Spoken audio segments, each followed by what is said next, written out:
Imaginez un pays où tout semble figé dans le temps, un empire millénaire sous le joug d'un monarque à la fois admiré et craint. En Iran, à la veille de 1979, personne ne se doutait vraiment que l'histoire allait basculer, emportant avec elle des certitudes et des générations entières. D'un côté, un souverain persuadé de tenir le destin de sa nation dans la paume de sa main.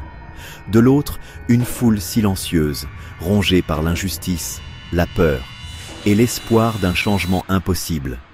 Mais ce qui s'est joué dans les rues de Téhéran ne ressemble à aucune révolution classique. Derrière la chute brutale d'une dynastie et la montée d'un nouveau pouvoir se cachent des alliances secrètes, des rumeurs d'ingérence étrangère, des trahisons et une manipulation de masse si profonde que, des décennies plus tard, personne ne sait vraiment qui a tiré les ficelles. Aujourd'hui encore, l'ombre de cette révolution plane sur tout le Moyen-Orient. Mais que s'est-il vraiment passé? Quels secrets n'ont jamais été révélés? Voici l'histoire de la révolution iranienne. Bien avant que les foules ne descendent dans la rue et que le monde ne retienne son souffle, l'Iran portait déjà en lui les graines de la colère. Depuis des décennies, la société iranienne s'étouffait sous un régime qui ne semblait jamais écouter. Le pouvoir absolu du monarque ne laissait aucune place au doute ni à la contestation. Pas de débat, pas de réelle représentation, juste une poignée de privilégiés qui décidaient du sort de millions de vies. Pour beaucoup, la fracture s'était creusée dès la fin du XIXe siècle, quand les intellectuels et les religieux avaient commencé à rêver d'un autre destin. Ils exigeaient plus de justice, plus de voix et une vraie indépendance face à des puissances étrangères toujours trop présentes. La révolution constitutionnelle de 1905, souvent oubliée, fut le premier choc. Des foules dans les rues, un monarque contraint d'accepter un parlement et pour la première fois, la possibilité d'imaginer un Iran différent. Mais cette parenthèse démocratique n'allait pas durer. Les vieilles habitudes avaient la peau dure, coups d'État, ingérence, jeu de pouvoir en coulisses. Au fil des ans, l'espoir s'estompe, le peuple se désenchantait. Et pourtant, sous la surface, le feu couvait, prêt à tout embraser. Mais ce bouleversement silencieux n'était que le prélude à une transformation bien plus radicale. Lorsque Reza Shah prend le pouvoir, il rêve d'un Iran fort, moderne et respecté sur la scène internationale. En apparence, tout semble changer. Des écoles laïques surgissent, les femmes accèdent à l'éducation, les rails et les usines tracent un nouveau visage au pays. Même les codes vestimentaires sont bouleversés, le voile devient interdit. La modernité avance à marche forcée. Mais derrière cette façade de progrès, un autre sentiment grandit. Pour chaque réforme imposée d'en haut, une partie de la population se sent humiliée, rejetée, voire trahie. Les religieux crient au scandale, dénonçant l'effacement des traditions et la dilution des valeurs islamiques. Dans les rues, la modernisation ressemble à une provocation, un arrachement à tout ce qui faisait l'identité iranienne. Au fil des années, le fossé se creuse, les élites applaudissent le roi, mais la majorité souffre en silence. La police et l'armée musellent toute opposition. Aucune contestation n'est tolérée, et les voix discordantes sont étouffées. L'affaire de la mosquée de Goharshad, où l'armée tire sur des fidèles, marque les esprits. Le pouvoir ne recule devant rien pour imposer sa vision, quitte à briser ceux qui s'y opposent. Tandis que l'Occident salue l'audace du monarque, beaucoup d'Iraniens commencent à voir en lui un étranger à leur propre culture. Les frustrations s'accumulent, la colère gronde. Sous le vernis de la modernité, le poison de la discorde s'insinue partout. Mais à l'ombre du trône, une autre force s'organise, prête à renverser la table. Au cœur de la terre iranienne dort une fortune liquide, le pétrole. À partir des années 1940, la lutte pour contrôler cette ressource devient le théâtre d'un nouveau bras de fer. Alors que la misère touche une large partie de la population, le spectacle des compagnies étrangères s'enrichissant sur le dos du pays alimente la rage et le nationalisme. Un homme incarne bientôt l'espoir de tout un peuple, Mohammad Mossadegh. Nationaliste intransigeant, charismatique, il ose défier les puissances en place en nationalisant le pétrole en 1951. Pour la première fois, l'Iran veut reprendre ce qui lui appartient. Les foules acclament Mossadegh, symbole de fierté retrouvée, Mais dans les salons feutrés de Londres et Washington, l'inquiétude grandit. Le conflit devient rapidement une guerre de l'ombre. Selon des documents récemment déclassifiés, la CIA et le MI6 auraient déployé une campagne secrète, multipliant la propagande, soudoyant les élites et orchestrant la déstabilisation du gouvernement. En août 1953, l'opération Ajax bascule dans la violence. Mossadegh est renversé, arrêté, humilié. Le Tchad, jusque-là effacé, revient auréolé d'un pouvoir renforcé et d'un soutien occidental inébranlable. Mais cette victoire apparente cache une nouvelle blessure profonde. Le peuple n'oublie ni l'humiliation ni la mainmise étrangère. Une ère de surveillance s'installe, la police secrète SAVAK traque les opposants, la répression devient la norme. Les partis nationalistes et communistes sont muselés, la peur s'installe dans chaque foyer. Pour beaucoup, ce coup d'État marque un point de non-retour. L'illusion d'une indépendance et d'une justice pour tous s'effondre. La confiance entre le peuple et le pouvoir est définitivement rompue. Et dans les mosquées, dans les écoles, l'esprit de révolte s'éveille, prêt à réclamer vengeance. Mais une nouvelle figure, discrète encore, commence à attirer tous les regards. Dans l'ombre des palais, alors que la répression s'intensifie, une voix s'élève, plus redoutée que les discours politiques, celle des religieux. Le clergé chiite, longtemps marginalisé par les réformes modernistes, trouve peu à peu sa revanche. Et parmi ces figures, un nom va bientôt changer l'histoire, Rouhollah Khomeini. Dès les années 1940, Khomeini dénonce sans relâche l'érosion des valeurs islamiques, le pouvoir grandissant de l'Occident et la trahison du Shah envers son propre peuple.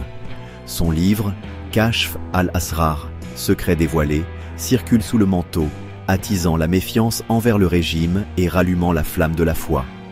Les mosquées se transforment en lieux de résistance silencieuse. Plus le Shah impose la modernisation, plus la colère religieuse grandit. La Révolution blanche, lancée par Mohammad Reza Shah au début des années 1960, censée moderniser l'Iran, ne fait qu'amplifier le fossé.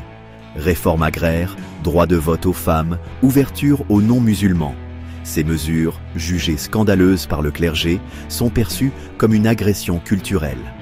En 1963, l'arrestation de Khomeini à Qom provoque une vague de protestations sans précédent, violemment réprimée.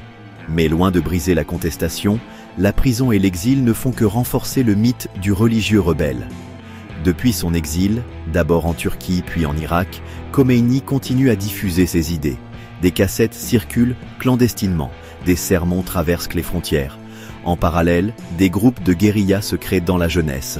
Certains se revendiquent du marxisme, d'autres de l'islam révolutionnaire. Ils passent à l'action, attaquant des postes de police, des symboles occidentaux et défient la toute-puissance de la SAVAK. Au fil des années, la figure de Khomeini grandit, nourrie par chaque scandale, chaque violence du régime. Le religieux silencieux devient la voix d'une révolution à venir, celle que plus personne n'ose ignorer. Mais tandis que la contestation se propage, l'économie iranienne vacille, ouvrant la voie à une nouvelle vague de colère. À la veille des grandes émeutes, l'Iran est un volcan prêt à exploser. L'économie chancelle, frappée par l'inflation, le chômage et la flambée des prix qui rongent le quotidien.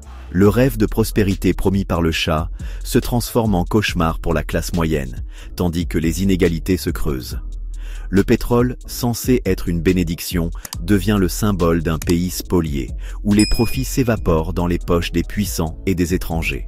Dans les grandes villes, la tension monte, les étudiants contestent, les ouvriers grondent et les religieux organisent la colère. Les cinémas et les boîtes de nuit, symboles de l'immoralité occidentale, deviennent des cibles privilégiées. L'incendie du cinéma Rex à Abadan en août 1978, qui cause la mort de centaines de personnes, jette un froid glacial sur tout le pays. Rapidement, les rumeurs s'envolent. Certains accusent les religieux radicaux, d'autres murmurent que la police secrète aurait allumé l'incendie pour discréditer l'opposition. Jusqu'à aujourd'hui, la vérité reste incertaine. Mais une chose est sûre, la peur, la suspicion et la rage s'emparent des rues. Les manifestations se multiplient, chaque jour plus massives, plus déterminées. Les slogans changent de ton, réclamant ouvertement la fin du règne Pahlavi. Le visage de Khomeini s'impose comme un nouveau drapeau pour des foules en quête de justice. Les tentatives du pouvoir pour calmer le jeu, libération de prisonniers, promesses de réforme, sont vues comme trop tardives, voire dérisoires. Au lieu de s'apaiser, la crise s'aggrave. L'État riposte par la force, mais la rue ne recule plus. À chaque victime, la détermination grandit. L'Iran s'enfonce dans un face-à-face sans retour. Tous sentent que l'explosion n'est plus qu'une question de temps. Et ce qui va suivre va définitivement faire basculer l'histoire. Le 4 septembre 1978, la pression devient insoutenable. Des milliers d'Iraniens se rassemblent pour protester, déterminés à faire entendre une voix qu'on avait trop longtemps ignorée. Les manifestations s'étendent à tout le pays, franchissant un cap. La peur a changé de camp. Les visages sont graves, les slogans osent tout, et dans les regards perce la certitude qu'un point de non-retour est atteint. Le régime riposte avec une brutalité inouïe. À Téhéran, la loi martiale est proclamée, mais la rue ne se tait pas. Le 8 septembre, jour désormais gravé comme le vendredi noir, l'armée tire sur la foule. Les bilans officiels sont contestés, les morts se comptent par dizaines, peut-être par centaines. Ce massacre, loin de mater la révolte, enflamme la contestation. La colère est désormais irréversible. Exilé en France, Khomeini profite d'une exposition médiatique internationale. Ses sermons, ses appels à la mobilisation circulent à la vitesse du téléphone et des cassettes audio. En Iran, chaque jour apporte son lot de grèves. L'industrie pétrolière s'arrête, le secteur public bloque le pays. Plus personne ne maîtrise la situation. Les tentatives de concession du Shah sont perçues comme des aveux de faiblesse. Même la libération de prisonniers et l'annonce de réformes ne trompent plus personne. La paralysie du pays est totale. Les écoles ferment, les journaux sont suspendus et l'économie s'effondre. Les manifestations atteignent des centaines de milliers de participants, parfois des millions, dans une marée humaine qui réclame la fin d'un régime à bout de souffle. Le 16 janvier 1979, le Shah fuit l'Iran. Sa silhouette s'efface dans l'anonymat de l'exil, tandis que dans les rues de Téhéran éclatent des scènes de liesse, de soulagement et d'incrédulité. L'histoire vient de basculer, mais personne ne sait encore vers quel abîme ou quelle renaissance le pays va s'engager. Mais le vrai jeu de pouvoir ne fait que commencer. Le départ précipité du Shah laisse un vide immense. Les anciens repères s'effondrent, mais rien n'est encore écrit. Dans la confusion, le Premier ministre Bakhtiar tente l'impossible, sauver les restes de la monarchie tout en amorçant une transition vers plus de liberté. Il lève la censure, promet de dissoudre la terrifiante SAVAK, libère les derniers prisonniers politiques. Certains espèrent un compromis, une sortie honorable de la crise. Mais la majorité, galvanisée par la rue, ne croit plus aux demi-mesures. Khomeini, depuis Paris, refuse toute négociation. Pour lui, il ne peut y avoir de retour en arrière.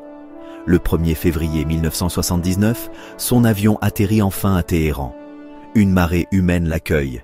Des millions de fidèles et de curieux se pressent pour apercevoir l'homme qui incarne désormais la révolution. Dès le lendemain, il nomme Mehdi Bazargan à la tête d'un gouvernement provisoire, instaurant un double pouvoir fragile. D'un côté, les institutions officielles, de l'autre, la rue et les comités révolutionnaires, tous fidèles à Khomeini. Mais le chaos gagne du terrain. L'armée hésite. Certains généraux restent loyaux à Bakhtiar, d'autres basculent du côté des insurgés. Les quartiers populaires s'arment, la tension monte dans les casernes. Le 8 février, la base aérienne de Téhéran ouvre ses arsenaux au peuple et en quelques heures, le rapport de force bascule définitivement. Le 11 février, les derniers piliers de la monarchie s'effondrent, Bakhtiar disparaît dans la clandestinité et les insurgés prennent le contrôle de la capitale. L'euphorie de la victoire masque à peine la réalité. Un nouvel ordre s'installe, mais il n'est ni stable ni consensuel. Les comités révolutionnaires prolifèrent, la méfiance règne, chacun redoute d'être désigné comme ennemi du peuple. L'avenir du pays est suspendu à la volonté d'un homme, mais aussi aux luttes intestines entre révolutionnaires de la première heure, modérés, religieux et militants de gauche. L'histoire de la révolution iranienne ne fait que commencer. Son héritage va vite se révéler plus complexe et plus sombre que quiconque n'aurait pu l'imaginer. À peine la monarchie tombée, un nouveau pouvoir s'installe avec une rapidité qui surprend même les plus fervents révolutionnaires. Khomeini proclame Mehdi Bazargan Premier ministre, mais ce gouvernement n'a que l'ombre de l'autorité. Dans tout le pays, les comités révolutionnaires font régner leurs propres lois, multipliant les arrestations et les règlements de compte. Chaque jour, les rumeurs enflent sur le nombre d'exécutions. Anciens officiers, membres de la SAVAK, ministres déchus, personne n'est vraiment à l'abri. Les premiers mois de la République islamique ressemblent à une tempête où la soif de justice se confond souvent avec la vengeance. Le pouvoir s'organise en vitesse, mais sans véritable consensus. Tandis que Khomeini tisse son réseau, créant les gardiens de la révolution et un conseil révolutionnaire tout-puissant, Bazargan réalise vite qu'il n'est qu'un figurant dans une pièce écrite ailleurs. Les institutions traditionnelles s'effacent. Désormais, l'autorité suprême est religieuse, incarnée par le guide de la révolution. Un référendum est organisé pour choisir le système politique, mais le résultat ne fait guère de doute. Une république islamique, unique option sur le bulletin, triomphe largement. Les espoirs de pluralisme, portés un temps par les modérés et la gauche, s'évanouissent. Les tribunaux révolutionnaires poursuivent leur purge, les partis concurrents sont écartés. La Constitution, réécrite à la hâte, accorde à Khomeini un pouvoir absolu, au nom du Velayat et Faqih, le règne du juriste islamique. Mais l'Iran ne trouve pas la paix. À l'automne 1979, l'ombre de l'ancien Shah plane encore. Sa venue aux États-Unis pour raisons médicales déchaîne la rue. L'ambassade américaine est prise d'assaut par des étudiants. 52 otages sont retenus et le monde entier retient son souffle. La crise dure 444 jours, déchirant définitivement les liens entre l'Iran et l'Occident, ancrant le pays dans une posture d'isolement et de défi. Les purges, la répression et la mainmise du clergé plongent de nombreux Iraniens dans la désillusion. Beaucoup se demandent si le sang versé a vraiment changé leur vie, ou simplement troqué une dictature contre une autre. Des voix s'élèvent, dénonçant l'écart grandissant entre les promesses de la révolution et la réalité du pouvoir. Mais chaque contestation est étouffée, chaque rumeur sévèrement réprimée. Des décennies plus tard, l'héritage de 1979 reste une énigme, un sujet brûlant de débats et de controverses. Certains voient dans la République islamique l'accomplissement d'un rêve national, d'autres la déformation tragique d'un espoir populaire. Mais une chose est sûre, la révolution iranienne a bouleversé l'histoire, jetant une ombre longue sur le pays et sur toute une région. Son récit continue d'alimenter la fascination, la peur et les spéculations, preuve qu'en Iran, le passé ne meurt jamais vraiment.